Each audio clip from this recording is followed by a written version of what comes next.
que eu não entendi. Mateus 24, 29 a 31, Zacarias capítulo 14, versículos 1 a Mesma 6, vinda, Apocalipse capítulo 1, versículo 7, Apocalipse capítulo 19, é tudo a mesma coisa.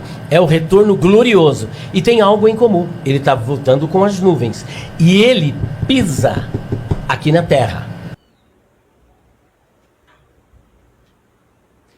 Graça e paz, pastor Jaime. A vinda de Jesus de Apocalipse 19:11 é a mesma vinda de Mateus 24? Desde já lhe agradeço. Não, irmão Eliel. Esse é mais outro grande engano do pastor Elias Soares. Pois a vinda de Jesus de Apocalipse 19:11 não é a mesma de Mateus 24, nem de Zacarias 14, nem de Apocalipse 1:7. São duas vindas distintas uma da outra, conforme nós veremos a seguir. Olá, graça e paz. Quem vos fala nesta oportunidade é o escatologista Jaime Dias da Silva de Curitiba, Paraná. Conforme eu já havia dito anteriormente, é evidente que são duas vindas e não uma. Como estas vindas fazem parte do grande mistério do enlace entre Cristo e a Igreja, eu não poderia iniciar esse tema sem nós ouvirmos as palavras que Paulo falou em Efésios capítulo 5. Por isso deixará o homem a casa do seu pai e da sua mãe, e se unirá à sua mulher, e serão dois numa carne. Grande é este mistério. Digo, porém, a respeito de Cristo e da Igreja. Efésios capítulo 5, versos 31 e o 32. O Apocalipse, por ser a revelação do Cristo glorificado, é o único livro escatológico completo em relação aos demais livros com mensagens escatológicas, principalmente os de Daniel e os 4 evangelhos. Esse livro também é o único que revela o grande mistério do enlace de Cristo e da Igreja, através das suas várias vindas, dentro da sequência e cronologia bíblica. Em se tratando deste grande mistério, ninguém dentre os 12 apóstolos foi escolhido para registrar a revelação das vindas do Senhor à terra, exceto João, o apóstolo amado, que registrou tanto no seu evangelho quanto no Apocalipse todas as vindas de Jesus, começando com a primeira, quando ele se fez carne, até a última vinda para a batalha do Armagedon. Só no livro do Apocalipse, João registrou 3 vindas do Senhor. Uma do céu à terra, com poder e grande glória. Essa é a única vinda do céu à terra, a de Mateus 24. Mais 2 manifestações suas, debaixo do nosso céu atmosférico, também chamada de vinda, que são a vinda para o arrebatamento e a vinda para a batalha do Armagedon, essa que está em questão aqui no nosso estudo. Realmente, por não conhecer essa parte do grande mistério, foi que o pastor Elias se confundiu ao dizer que a vinda de Jesus de Apocalipse 19:11 é a mesma vinda de Mateus 24, 29 e 30. Entretanto, estas várias vindas são claramente diferenciada nas Escrituras por 4 fatores bíblicos importantes. São eles: o percurso de cada vinda, as diferentes manifestações em cada vinda, os objetivos de cada vinda e as diferentes cronologias das vindas. Muito bem, para melhor compreensão dos irmãos na sequência de todo esse estudo, gostaria de mostrar que além da vinda de Apocalipse 1:7 ser a mesma de Mateus 24, temos ainda no Apocalipse outra passagem, não considerada pelos meios teológicos, que apresenta também essa mesma vinda de Mateus 24, com os mesmos eventos escatológicos. Confiram. O Apocalipse 6:12 apresenta um grande terremoto na vinda do Senhor Jesus. essa de Mateus 24. Lá nós não encontramos, esse é o único sinal que não existe lá em Mateus 24. Entretanto, o Apocalipse também apresenta o sol em trevas e a lua em sangue. Apocalipse capítulo 6, 12, onde nós encontramos esses sinais em Mateus 24. O Apocalipse apresenta também as potências dos céus sendo abaladas. Está lá, Apocalipse 6, 13 ao 14. Encontramos este mesmo evento em Mateus 24. O Apocalipse apresenta todas as tribos da terra se lamentando e vendo o Filho do homem vindo sobre a nuvem do céu com poder e grande glória. A mesma passagem de Mateus 24, 30. Portanto, estão aí os sinais. Aliás, só por aqui dá para ver o grande equívoco do pastor Elias, que disse que a vinda de Apocalipse 19, 11 é a mesma vinda de Mateus 24. Muito bem. Baseado nos 4 fatores bíblicos, vejamos agora algumas diferenças entre a vinda de Jesus de Mateus 24 e de Apocalipse 19, 11. Não enxergada pelo pastor Elias Soares. Primeiro fator, o percurso do Senhor da vinda de Mateus 24. Como será? 24, Marcos 13, Lucas 21, Zacarias 14, Judas 14, 15, Apocalipse 1, 7, Apocalipse 6, 12 ao 17. O percurso do Senhor será vertical, do céu, trono de Deus, à terra. Conforme ele mesmo disse em João 14, se eu for e vos preparar lugar, virei outra vez. Quero fazer um lembrete aqui que Jesus não disse no plural, voltarei outras vezes. Ele diz, voltarei outra vez, no singular. E vos levarei para mim mesmo. Por isso que se conforma com as palavras de Paulo. Porquanto deixará o varão, o homem, a casa do seu pai e da sua mãe, deixará. O que se conforma com todas as nossas pregações pós-tribulacionistas, seja elas sistemáticas ou RB, que é a nossa vertente. Todos nós pregamos uma única vinda do Senhor do céu à terra. Entretanto, uma vez sobre a terra, seu percurso será de forma global, mundial. Leiamos. Porque assim como o relâmpago sai do Oriente e se mostra até o Ocidente, assim será também a vinda do Filho do Homem. Mateus 24, 27. Vejamos agora o percurso da vinda de Jesus de Apocalipse 19, 11. Nesta vinda, o percurso do Senhor não será na vertical, e sim na diagonal. Ou seja, da Jerusalém celestial, que já estará debaixo do nosso céu atmosférico, ao Vale de Josafá, proximidade dali, situado também entre o Monte Santo, que é a Sião, a mesma Jerusalém, e o Mar Grande, conforme disse Daniel, capítulo 11, 45. Lugar onde no final da grande tribulação se reunirão a besta, o falso profeta e as nações ímpias da terra para a batalha do Armagedon, conforme escreveu também João.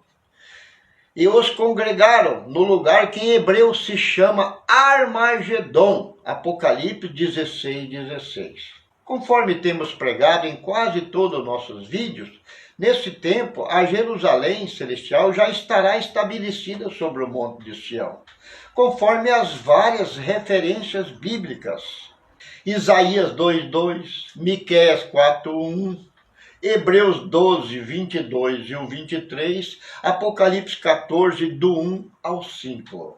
Portanto, será nesta cidade que depois da sua vinda de Mateus 24, Jesus ministrará os juízos de Deus sobre os ímpios na terra, até ser cumprido os tempos das pragas. Aliás, este assunto é outro grande tabu para as teologias em geral, tanto pré, quanto mesmo, quanto pós-tribulacionista tradicional.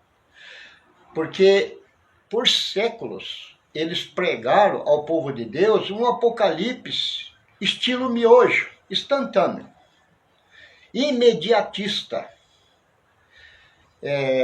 Jesus vem, arrebata a igreja, prende Satanás no abismo, reina 1000 anos com Cristo, blá, blá, blá, blá, blá, blá, blá, blá, blá. Entretanto, eles ignoram os tempos das profecias, que só uma das trombetas das pragas, que é a quinta trombeta, que é a quinta praga, durará 5 meses, dentre os outros tempos que ainda também não foram revelados das trombetas. Ignora também mais os 1260 dias das 2 testemunhas, mais os tempos das 7 taças da ira de Deus, que serão cumpridos pelo nosso calendário humano, depois ainda da vinda de Jesus em diante. Creio que esses nossos amigos precisam aprender a interpretar as profecias no seu tempo e no seu modo, como nos ensinou Salomão. Eclesiastes 8:6. Porque para todo propósito Deus tem o tempo e Deus tem o modo. Agora para o segundo fator, o fator manifestação do Senhor. Na sua vinda de Mateus 24, que é a mesma de Apocalipse 6:12, Jesus se manifestará mundialmente assentado sobre um trono e todo olho o verá, conforme Apocalipse também 1:7. Leamos. E os reis da terra, e os grandes, e os ricos, e os tribunos, e os poderosos, e todo servo e todo livre, se esconderam nas cavernas das rochas das montanhas, e diziam aos montes e rochedos: caí sobre nós, escondei-nos do rosto daquele que está sentado sobre o trono e da ira do Cordeiro. Porque é vindo o grande dia da sua ira, e quem poderá subsistir? Apocalipse capítulo 6, verso 15 ao 17.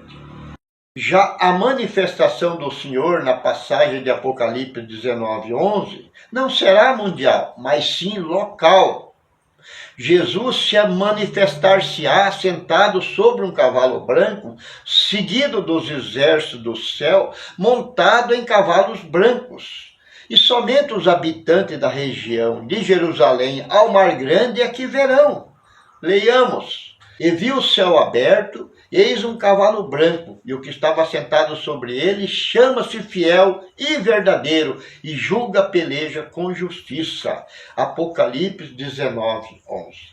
Portanto, meus irmãos, só na cabeça do pastor Elias, que estas 2 vindas é uma só. Pois é evidente que o Senhor, na sua manifestação ao mundo, jamais poderá vir assentado sobre um trono e sobre um cavalo branco ao mesmo tempo. Misericórdia, meu Deus.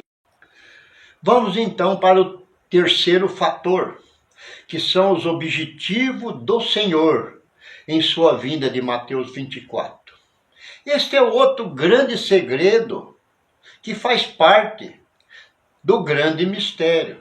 Jesus não agregou a sua vinda em glória ao arrebatamento da igreja, como por século nos ensinaram errado as teologias em geral. Mas sim, Jesus agregou os objetivos dessa vinda aos juízos de Deus sobre toda a carne, mostrando claramente isso a agregar a sua vinda com o dilúvio, que está lá em Mateus 24:37, que ele diz assim: e como foi nos dias de Noé, assim será também a vinda do Filho do Homem. Comiam, bebiam, casavam-se e davam em casamento, até que Noé entrou na arca e não perceberam. E veio o dilúvio e os levou a todos. Assim será também a vinda do Filho do Homem. Mateus 24:37 e o 38. Os nossos amigos pré-tribulacionistas usam essa passagem torcendo a Escritura, dizendo que está tratando do arrebatamento da igreja. Não. Quem será levado primeiro vai ser os ímpios, não vai ser a igreja. Quero aqui fazer uma pergunta. Será que Jesus ensinou de uma maneira para pregar errado de outra maneira? Ou foram os homens que leram de uma maneira e interpretaram errado? Pare e pense. A maioria teológica liga o verso 30, que é da vinda de Jesus, de Mateus 24, ao 31, como se fosse a mesma sequência, o mesmo momento da vinda. E não é. Vou provar para vocês que não é.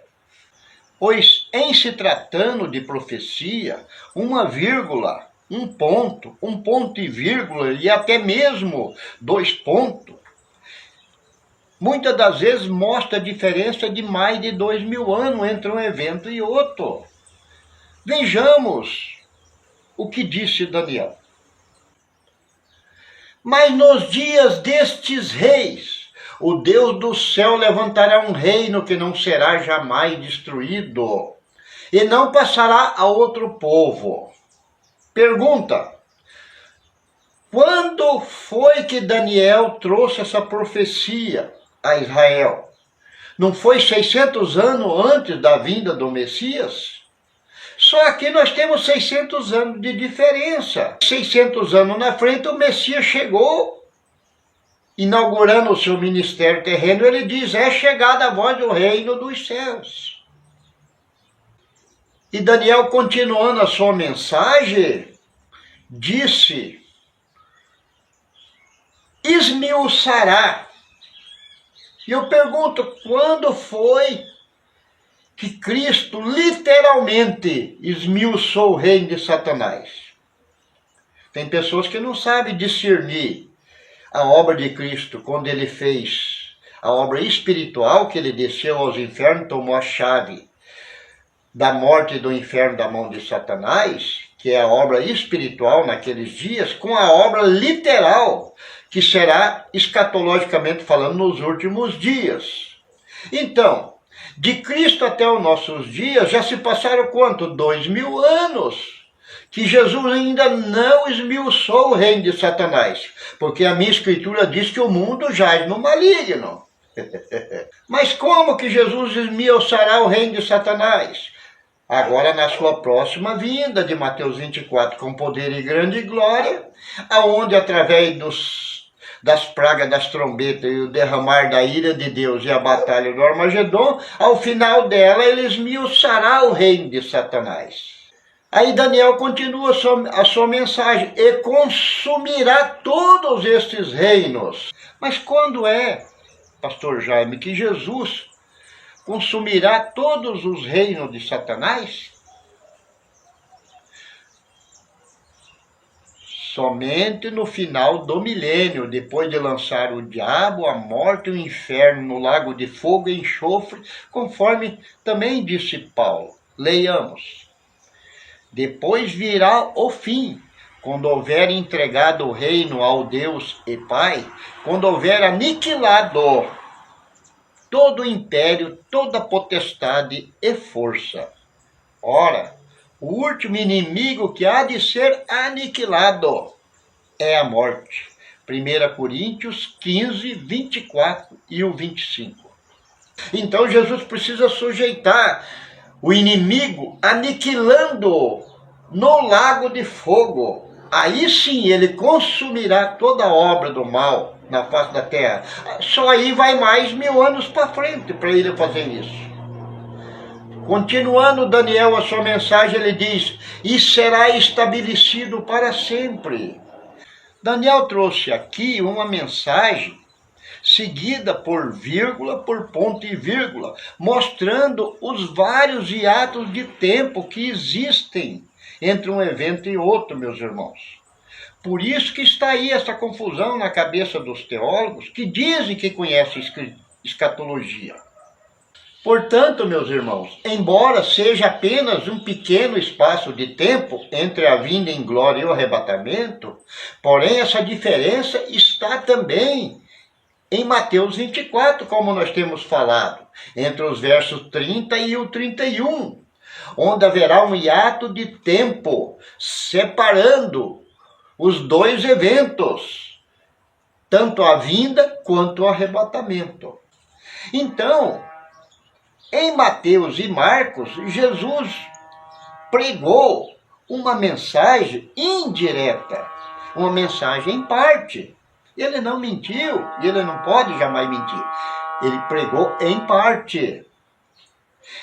Mas no mesmo Mateus, capítulo 24, verso 37, ele diz o motivo dessa vinda, que a vinda dele seria, ou será, como nos dias de Noé. Conforme vimos, não podemos interpretar uma profecia como se lê, imaginando que só porque um verso está na sequência do outro, ele é parte do mesmo evento, quando na verdade existem duas questões em profecias a ser respeitadas. São elas: a questão contextual de um verso, que desmonta a ideia de sequência, no caso de Mateus aqui, e a questão temporal, que dá um checkmate sobre o assunto. Aliás, Lucas pregou esta mesma realidade 2 vezes no seu evangelho. Primeira vez ele pregou no capítulo 17, 26, 30.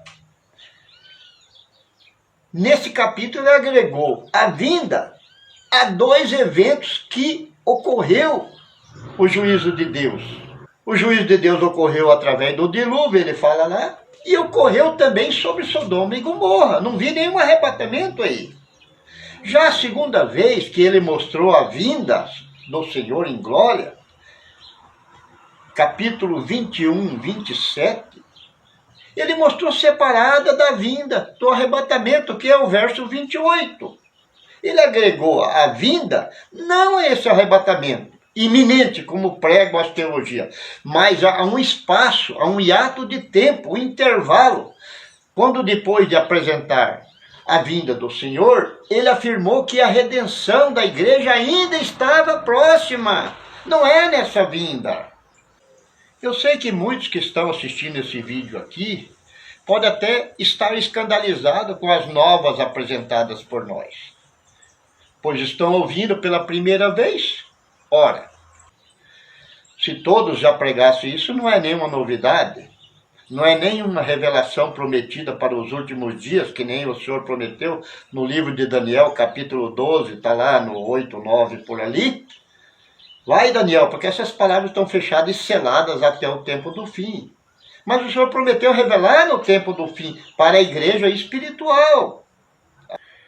Entretanto, basta conferir estas mesmas novas no Apocalipse, onde João pregou a vinda de Jesus em glória, do capítulo 6, 15, ao capítulo 11, 15, sem mencionar nenhum arrebatamento, senão somente tempos à frente, numa outra vinda específica, nos dias da 7ª e última trombeta do anjo.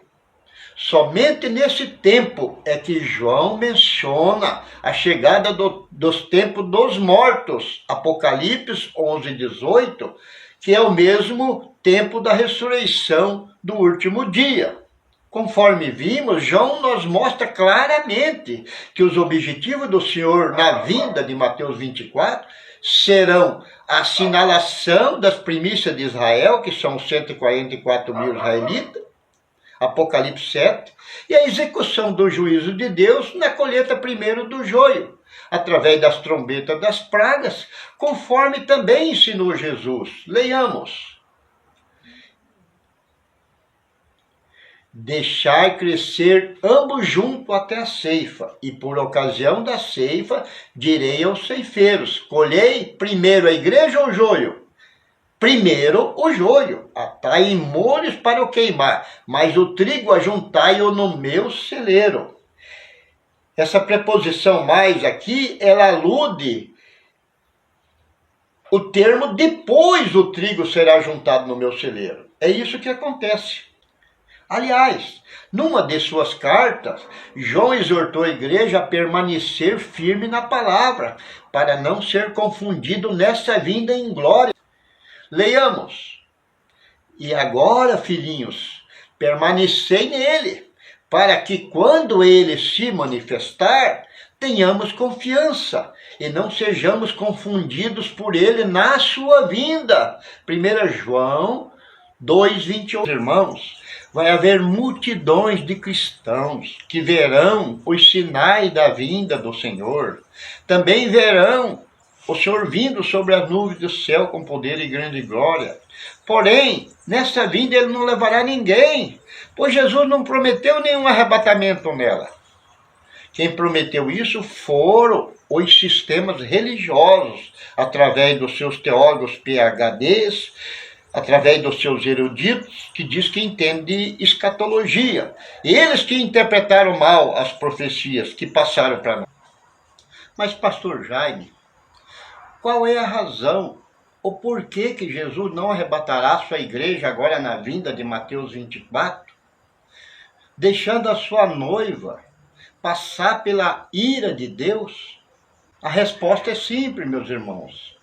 A razão é que a igreja terá que cumprir a sua última missão na face da terra, ou seja, ser testemunha dos acontecimentos do fim.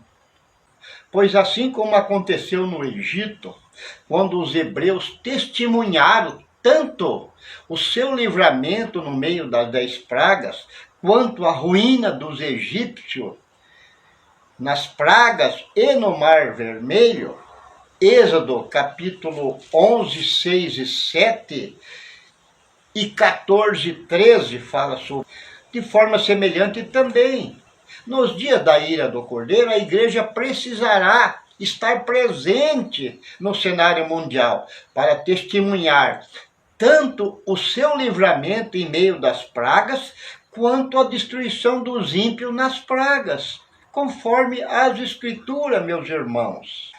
Ele te cobrirá com as suas penas, e debaixo das suas asas estarás seguro. A sua verdade é escudo e broquel. Não temerás espanto noturno, nem seta que voa de dia, nem peste que anda na escuridão, e nem mortandade ao meio-dia. 1000 cairão ao teu lado, 10.000 à tua direita, mas tu não serás atingido. Vê o detalhe agora da testemunha nesse tempo. Somente com teus olhos olharás e verás a recompensa dos ímpios. Salmo 91, do 4 até o 8. Malaquias capítulo 3, 17 e 18, que diz assim: e eles serão meus, diz o Senhor dos Exércitos, naquele dia que farei. Serão para mim particular tesouro. Poupá-los-ei, como um pai poupa o seu filho que o serve. Então vereis outra vez a diferença do que serve a Deus e do que não serve. Além disso, ainda tem 1 Tessalonicenses, capítulo 1, verso 10, que diz lá o Senhor que nos livra da ira futura. E ainda Tessalonicenses 5:9, que diz: o Senhor não nos destinou para a ira, mas para a aquisição da salvação por nosso Senhor Jesus Cristo. Aliás, os pré-tribulacionistas pegam esses 2 versos de Tessalonicenses, torcem eles, ensinando que a igreja será livrada antes da ira, que ela não passará pela grande tribulação. Entretanto, o contexto destas passagens, tanto no Velho quanto no Novo Testamento, afirma claramente, conforme nós já lemos, que ela estará sim no cenário mundial nos últimos dias. Como também João falou em Apocalipse 9:4, que haverá um sinal para o povo de Deus naqueles dias. para os proteger em meio às pragas. Leiamos. E foi-lhe dito que não fizesse dano à erva da terra, nem a verdura alguma, nem a árvore alguma, mas somente aos homens que não têm na testa o sinal de Deus. Todos na face da terra estarão assinalados, ou pelo sinal da besta, 666, ou pelo sinal de Deus. Agora vamos ver os objetivos do Senhor na sua vinda em Apocalipse 19, 11. Nessa vinda, bem como na sequência dela, não haverá nenhuma sinalação dos 144 mil, porque já foram assinalados antes, nenhuma trombeta de pragas, porque já foram derramadas antes, muito menos o derramar das 7 taças da ira de Deus, que foram derramadas também antes. Pois o único objetivo do Senhor nesta vinda será reunir todas as nações no vale de Jeosafá para a batalha do Armagedão, conforme as Escrituras. Leiamos. Congregarei todas as nações e as farei descer ao vale de Jeosafá, e aí com elas entrarei em juízo, por causa do meu povo e da minha herança, Israel, a quem eles espalharam entre as nações e repartiram a minha terra. Joel 3:2. Outra coisa que eu gostaria de colocar aqui, particularmente para o pastor Elias responder, a seguinte pergunta: se esta vinda é a mesma de Mateus 24, então quando é que o quinto anjo, derramará a 5ª taça da ira de Deus sobre o trono da besta, uma vez que essa praga será derramada depois da vinda de Jesus em Mateus 24 e antes da vinda em Apocalipse 19, 11, bem no meio das duas vindas, sendo que na vinda de Apocalipse 19, 11, não haverá mais trono da besta, pois o Senhor lançará ela e o falso profeta, ambos vivos no lago de fogo e de enxofre. Apocalipse 19, 20. Portanto, pastor Elias, descasque esse abacaxi agora, responda para nós. Como é que o quinto anjo vai derramar e quando que ele vai poder derramar a taça na sua pregação aí, dizendo que as duas vindas é uma só? Vamos então para o quarto e último fator bíblico, a cronologia. Na vinda de Mateus 24, que é a mesma de Apocalipse capítulo 12 ao 17, acontecerá no tempo do 6º selo. Leiamos. E havendo aberto o 6º selo, olhei, e eis que houve um grande tremor de terra, e o sol tornou-se negro como saco de cilício, e a lua tornou-se em sangue. E as estrelas do céu caíram sobre a terra, como quando a figueira lança de si seus figos verdes, abalada por um forte vento. E o céu retirou-se como um livro que se enrola, e todos os montes e ilhas foram removidos do seu lugar. E os reis da terra, e os grandes, e os ricos, e os tribunos, e os poderosos, e todo servo e todo livre, se esconderam nas cavernas das rochas das montanhas. E dizia aos montes e aos rochedos: caí sobre nós, escondei-nos do rosto daquele que está sentado sobre o trono e da ira do Cordeiro. Porque vindo é o grande dia da sua ira. O Senhor diz, é vindo, não o grande dia do arrebatamento, não. É vindo o grande dia da sua ira. E quem poderá subsistir? Apocalipse capítulo 6, 12 ao 17. Aliás, meus irmãos, gostaria de perguntar aqui aos irmãos a questão temporal da vinda de Jesus anunciada nas Escrituras. Não estou aqui querendo adivinhar o dia e a hora, não estamos falando sobre isso. Estamos falando dos tempos, ocasião da vinda do Senhor, mostrada aqui claramente no tempo do 6º selo. Eu quero fazer a pergunta para os irmãos. Adão foi formado ou criado em que dia da semana, meus irmãos? Porventura não foi no 6º dia, está lá em Gênesis? O dilúvio, meus irmãos, veio na face da terra em que ano? Porventura não foi no ano 600 de Noé? Ao 6 aí. Maria recebeu o anúncio do nascimento do Messias em que mês, meus irmãos? Porventura não foi no 6º mês? Estas passagens nos foram dadas como figura da vinda do Filho do Homem ao mundo, meus irmãos, no tempo do 6º selo. Então, vejamos agora a cronologia da vinda de Jesus de Apocalipse 19:11. Na vinda de Apocalipse 19:11, ela acontecerá no tempo do 7º selo. Apocalipse capítulo 8.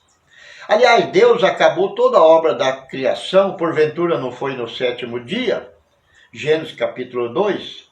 Figura também do ano sabático, que já apontava para o tempo do 7º selo, quando Jesus exterminará toda a carne do pecado da face da terra na batalha do Armagedon, que já apontava para o tempo do 7º selo, quando Jesus exterminará toda a carne do pecado da face da terra na batalha do Armagedon.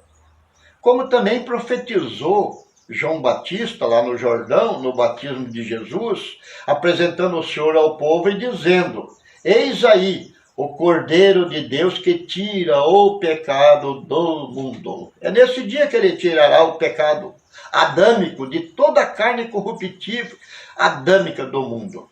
Então, pastor Elias, está aí a exposição das Escrituras, provando por A mais B que Apocalipse 19:11 é uma vinda e Mateus 24 é outra vinda diferente, que ocorrerão em situações e tempos diferentes. Ao término dessa grande e maravilhosa revelação, quero dizer aqui que esta pregação do pastor Elias Soares não passa de notícia enganosa. Em razão disso, ela receberá o nosso carimbo de pregação fake news. Que Deus abençoe a todos. Até uma próxima vez.